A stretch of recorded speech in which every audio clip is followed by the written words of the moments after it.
যাদের স্কিন আমার মতো অয়েলি বা তুমি চাচ্ছ তোমার মেকআপটা ম্যাট একটা ফিনিশ দিবে, কিন্তু তোমার মেকআপে একটা গ্লোয়িং একটা লুক থাকবে, একটু মানে নায়িকাদের মতো একটু ডিউই একটা লুক দিবে, গ্লোই গ্লোই।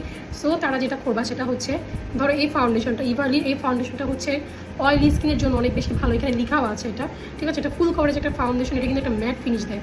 সো আমি চাচ্ছি যে আমার মেকআপটা হচ্ছে ম্যাট থাকবে, প্লাস পাশাপাশি আমার মেকআপে একটা গ্লোই একটা ভাব আনবে। সো এটার জন্য আমি যেটা করবো,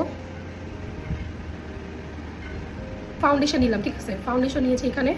দেন হচ্ছে আমার লাগবে একটা লিকুইড ব্লাশ। সো লিকুইড ব্লাশের জন্য আমি আজকে নিয়েছি কিস বিউটির ব্লাশটা, যেটা কিনা আমার খুবই পছন্দের। আর এটার সাথে একটা শ্যাম্পিং কালার, এই যে সম পরিমাণে দুইটা হচ্ছে আমি নিয়ে নিলাম। এবার হচ্ছে দুইটা মিক্স করবো, মিক্স করে দেন হচ্ছে আমি অ্যাপ্লাই করবো। আমার ইচ্ছা তুমি চাইলে হাত দিয়ে মিক্স করতে পারো, চাইলে হচ্ছে ব্রাশ দিয়ে মিক্স করতে পারো। তো আমি হচ্ছে একটু ফাঁকিবাজি করে নিলাম আর কি।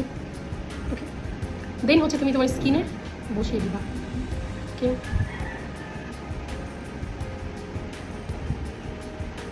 দিয়েছি। এবার হচ্ছে আমি এটাকে ব্লেন্ড করবো। এই সাইডটা হচ্ছে আমার ব্লেন্ড করা শেষ, ঠিক আছে?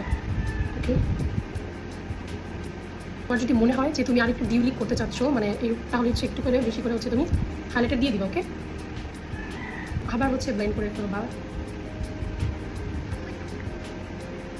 এই পাঁচশো স্কিনটা কতটা ডিউই লাগছে, তাই না?